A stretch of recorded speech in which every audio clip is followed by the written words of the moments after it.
व्यंजन हमने देखा क ख ग घ लेकर क्या तक। अब उस पे हम व्यंजनों का उपयोग कैसे करते हैं, ठीक है। बिना स्वरों का उपयोग कैसे करते हैं, बिना व्यंजनों के स्वर का उपयोग किए हम किताब वगैरह पढ़ना नहीं जान सकते। तो जैसे अगर हमने एक वर्ड लिया व्यंजन क, ये क्या है, आधा क है ना। जब तक हम इस पे अ नहीं लगाएंगे ये पूरा नहीं हो पाएगा। तो क में जब हम अ लगाए तो क्या पढ़े, क। अब क में जब हम आ लगाएंगे, है ना, तो हम इसे पढ़ेंगे का।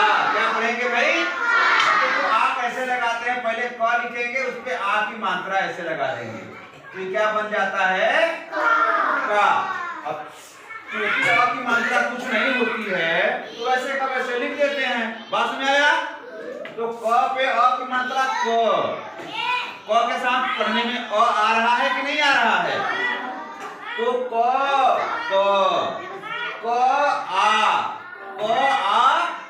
का, क पे आ लगा तो का। अब देखो क फिर छोटी की मात्रा लगेगी, मतलब छोटी क पर ई की मात्रा, है ना, ऐसे लगता है। बात में आया। तो क पे बाएं साइड में डंडी लगेगी, ऊपर से टोपी लगी तो क्या बन गया, की। झटके से की।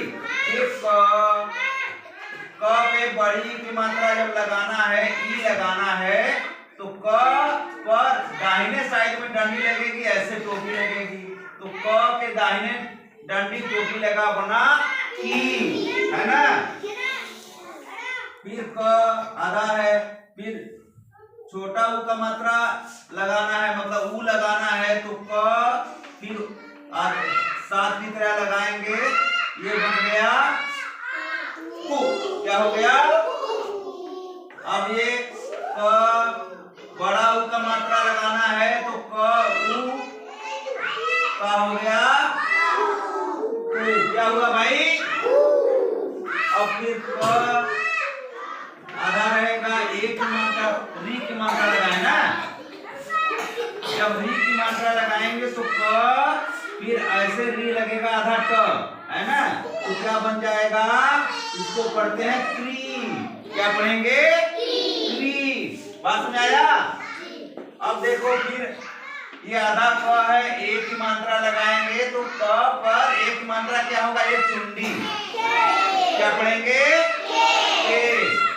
फिर क पर ए की मात्रा लगाना है तो पढ़ते समय क और ए आए तो कै। क्या हो गया,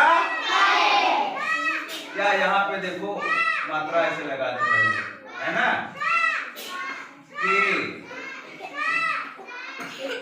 ए, ये हो गया के, ये हो गया कै।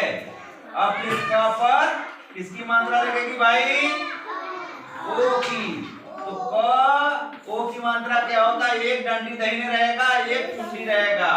क्या बन गया, ओ।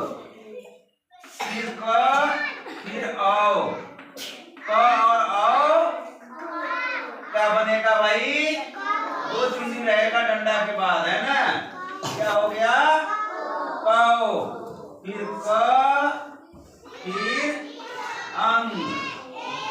क है, अक्षर के ऊपर जो है बिंदी रहेगा तो क्या बनेगा, अंग। फिर क, फिर अह।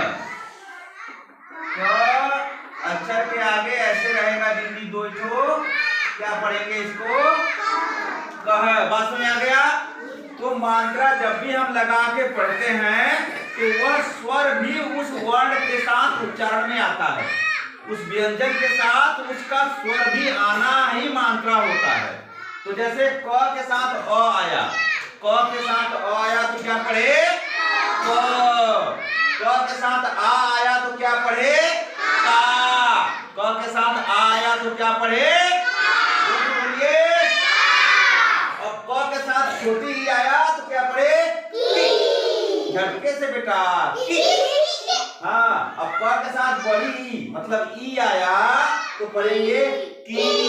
क्या पढ़ेंगे, अब क के साथ छोटा ऊ आया, है ना, तो उसको पढ़ेंगे क भी आ रहा है, उ भी आ रहा है। क के साथ बड़ा उ आया तो पढ़े देखो, क भी बोलने में आ रहा है और उ भी आ रहा है, उ आया ना। अब क के साथ जो है री आया, क के साथ री आया तो देखो क्री, क्या हम ऐसे बोलेंगे कु, क पे जब कु बोलेंगे तो री आया नहीं आया ना। तो जब हम उसका स्वर भी आए, क पे री आया तो क्री, क पे री आया तो क्री, आया समझ में बात की नहीं। अब क पे ए आया तो बोलेंगे का, जब क पे ए आएगा तो हम का बोलेंगे तो आ रहा है ना भाई, ए आया नहीं ना, तो हमें समझ के बोलना पड़ेगा। क पर जब ए की मात्रा लगा है तो बाद क बोलते समय ए भी आना चाहिए, तो हम पढ़ेंगे ए, क्या बोलेंगे भाई। अब क पे ए लगा है तो ए आना चाहिए, क भी आए और ए भी आए, तो कैसे पढ़ेंगे कै, क भी आया और ए भी आया कै। अब क पर ओ लगा तो ओ, क पे औ लगा तो क पे आम लगा तो तंग, क पे अह लगा तो ऐसे पढ़ेंगे क, का की कु के कै को कौ कं कह।